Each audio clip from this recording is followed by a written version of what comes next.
in this thing. You feel me? So today's video is gonna be about how we conceived. As you can tell, we're we pregnant. Got little stuff out, you know. We're pregnant. We done told everybody. So everybody's been asking us how we did it. So everybody wants to know the video deets for y'all. So, babes, you wanna go ahead and get it started? You know. Okay, I'll get the girls started because you guys are like the most important. Not the most important, but we're very important in this process. When you're trying to get pregnant, ladies, I need you guys to track your ovulation. That is the most important thing you have to do. Timing is everything. Timing is everything in this conception. That ovulation. So I used Flow. It's an app you can download. It's for free. I just put in my last 2 menstrual cycles and it told me around what time frame I would ovulate. I then purchased this. It's a Ferrometer ovulation and pregnancy kit. It has both. It actually came with 50 ovulation and 20 pregnancies because, ladies, we were going to go through these like crazy. So back to back. You feel me? So I'm going to go ahead and show you guys. They come in a little test package like this. You're going to just go ahead and open it. You want to pee in a cup where you can collect as much as you can. As soon as you open this, you want to use it. So pee in the cup, and then as soon as you're done peeing in the cup, go ahead and open this. You're going to take out the little test strip that looks like this. There's a max line right here. You do not want to drench the pee over the max line. So literally hold it in there 1, 2, 3, 4, 5, and then set it back down. It has to be on a flat surface. Yeah. Yes, it has to be on a flat surface. Surface. Wait. You said service. You mean surface? Service. Wait about 5 minutes before you read it. And what you're going to want, and we will upload pictures of what you want to look for. Everybody's different. Don't go off of just the app. It'll tell you, like, mine told me I would ovulate on the 28th.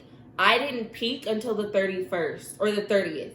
Mm-hmm. So I peaked a little late than I was supposed to. So you want to make sure you're taking these ovulations maybe twice a day. I would do not the first morning of the day. Yeah. Pee of the day.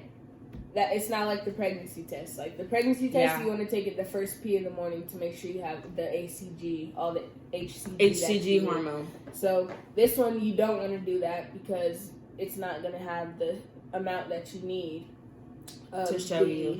What's that? LH surge. Yeah. Mm-hmm. So we're gonna actually show you guys like how much all this costs at like the end of the video. So if you want to know like where to get it, how much it costs, just stay tuned to the end of the video and we'll show you guys that there. So ladies, one thing I did wrong for like several periods before this as we were trying to conceive was you're gonna get 2 pink lines. One's gonna be a test line and one's gonna be a control line. Your test line should be as dark or darker than the control line. That's where I messed up. When I would get a faint pink line and it wasn't even close to the control line, I was like, oh my gosh, babe, time to go. We gotta do this insemination. And that was wrong. I wasn't ovulating. You gotta wait until it's the same darkness or darker. Like, you have to. That's when your egg is gonna drop. So when we did the inseminations, we did it based off the app. The day before she was supposed to peak, then her peak day, but her peak day was wrong on the app. My peak day. Yeah, so we used these, and then her actual peak day, we did it on her peak day and the day after her peak day to make sure that we have as much sperm in there to get to that egg. Because we are doing it at like what's the percentage rate? 35%. Yeah, so it's not as high as like having sex, so we gotta like make sure we have enough in there to get pregnant. Okay? Not only that, but you guys have to let your sperm donor, or if you're a straight couple and your husband is doing it for you, let his sperm count rise again. So give him about 24 hours so his sperm count can like re-up. Yeah, just don't try to do like, oh my gosh, 2 inseminations a day, we will get pregnant definitely. Like, no, you want his sperm count to be able to re-up so you can have as much liable sperm as you can get in one ejaculation. And if you are having a sperm donor, make sure that he knows when you call, he has to be there ASAP, because that peak day is like really between 12 and 24 hours, or you're gonna have to wait until next month. Yeah, you're gonna have to wait. It's serious. Like we said in the beginning, timing is everything. So make sure he knows that. So now we're gonna just tell you guys like our process of how we actually did the insemination, which is very important. I'll let my wife do this part because this is the part that I did. She was the one doing this part, you know. I felt like this is a really important part too because you cannot mess up. So, but let me tell the ladies something. I forgot something. Okay. While your partner, if you're a lesbian couple, while your wife, your girlfriend, whatever it is doing this part, she's preparing to get this part ready. Your sperm donor's in the bathroom or on his way.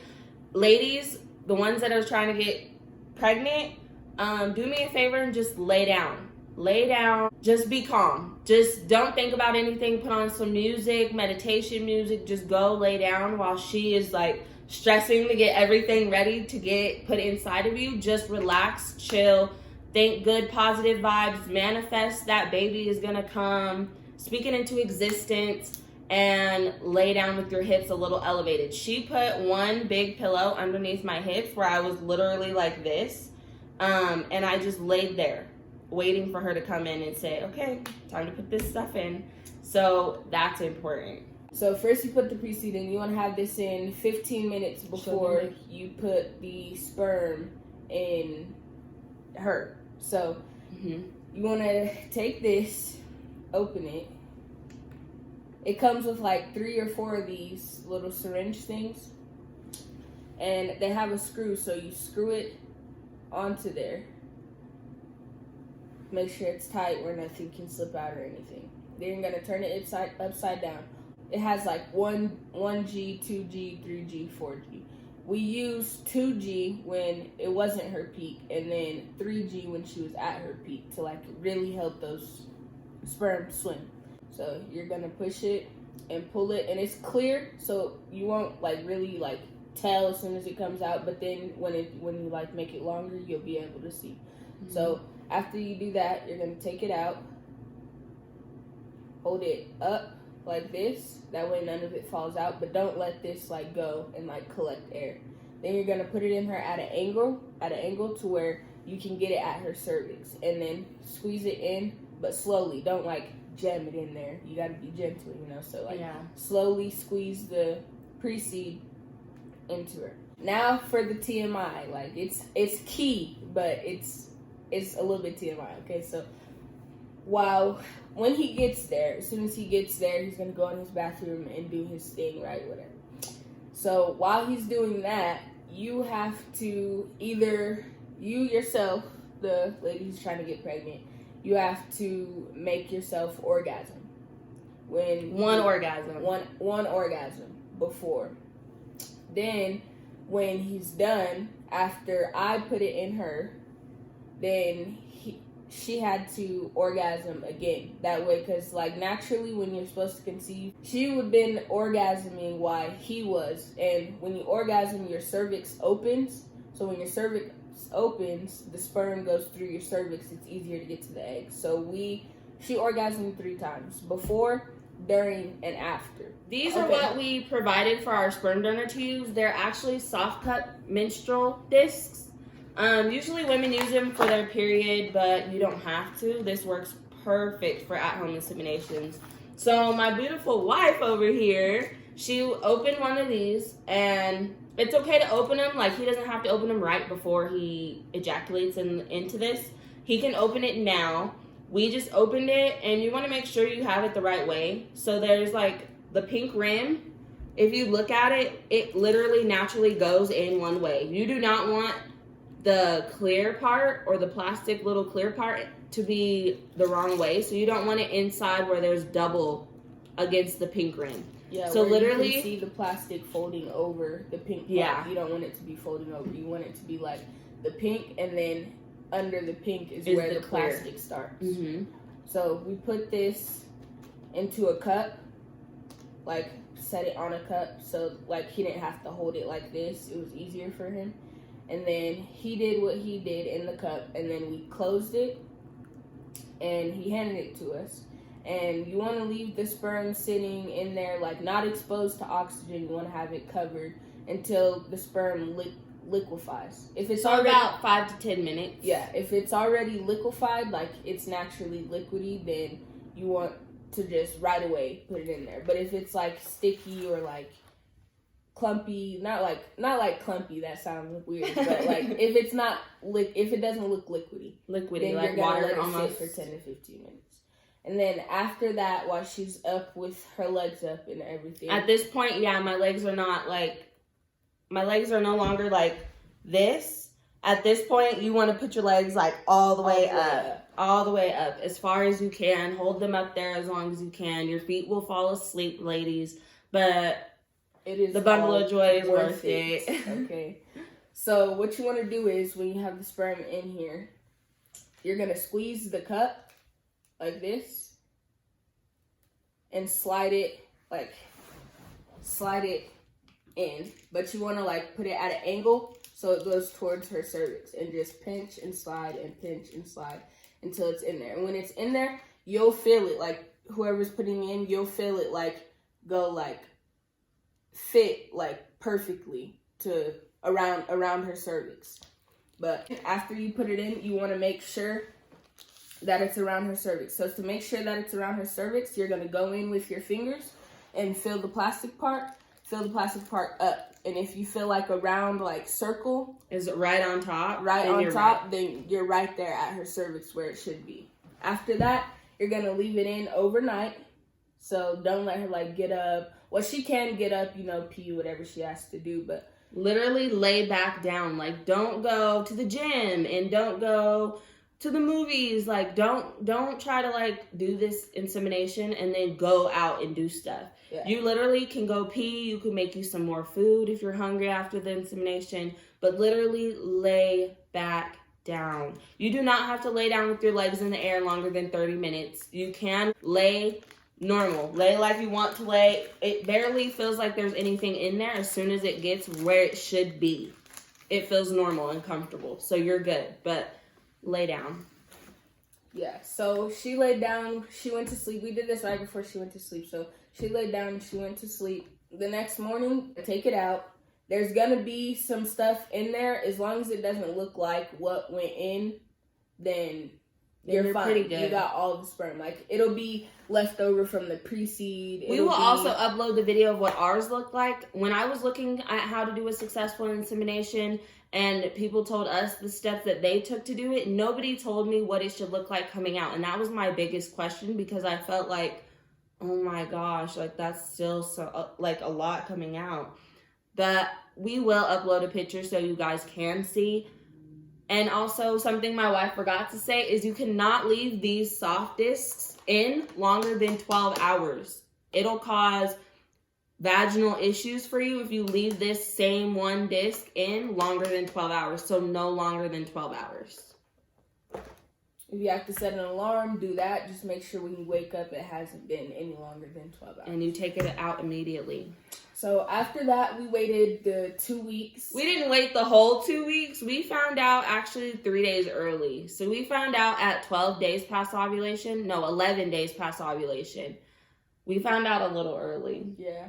She felt in her gut like something's telling me to take a pregnancy test. So I didn't want to waste money buying these digital pregnancy tests just for it to be like her want to take it early and then it be a negative and it hasn't even been enough time yet. So back to these that came with the 20 pregnancy strips. When she first took it in the morning, she took it without me knowing because, she wanted to surprise me. So I was asleep. She woke up and she took it. They look different. They're in a blue package. Yeah, they're in a blue package instead of the pink package. But it's the same rules as when you do the ovulation. She just wanted to take that because it already came with those and she didn't want me wasting any money on something else. So yeah. She did that. She got a faint line, which is still a positive. If there's no line, okay, that's a negative pregnancy test. But don't lose hope. I lost hope. We've been trying for a year, a little bit over a year. A year and 3 months we've been trying. It's devastating. You put in all this money, put in all this work, and nothing happened. So getting those big fat negatives hurts. really bad. It hurts. So keep trying and don't give up. So back to the pregnancy test. The faint line means it's a positive. So to be sure, she went and bought these. We came to our auntie's house because we had to make this video. Like, duh, I had to make a video telling her. So she went and bought these and she took it. And with these, it'll say not pregnant or pregnant. It's the digital clear blue pregnancy test. So, it was like $9 for a pack of 2 of them. It came with one digital and it came with one that has a positive, literally a positive sign or a negative sign, whether you're pregnant or not. It came with both of those, but I took that one first. Yeah. And clearly it said pregnant. So she, surprised me how she did. But I'm so happy that it worked this time. We just wanted everybody to know, because I know when we were looking around and trying to figure out what to do and how to get pregnant and how it works for us as a lesbian married couple, we ran into a lot of videos with help, but we ran into a lot of dead ends, like a lot of questions, like what does the soft disc look like when it comes out? What is normal? How many days past ovulation are you allowed to take the pregnancy test that it won't give you that big fat no and it's really a positive? Like, I had a lot of questions, and I did download the Peanut app. It's another app for a lot of women that are trying to conceive around the world. Like, you can connect with them, and it's literally like Facebook, but it's all about trying to conceive.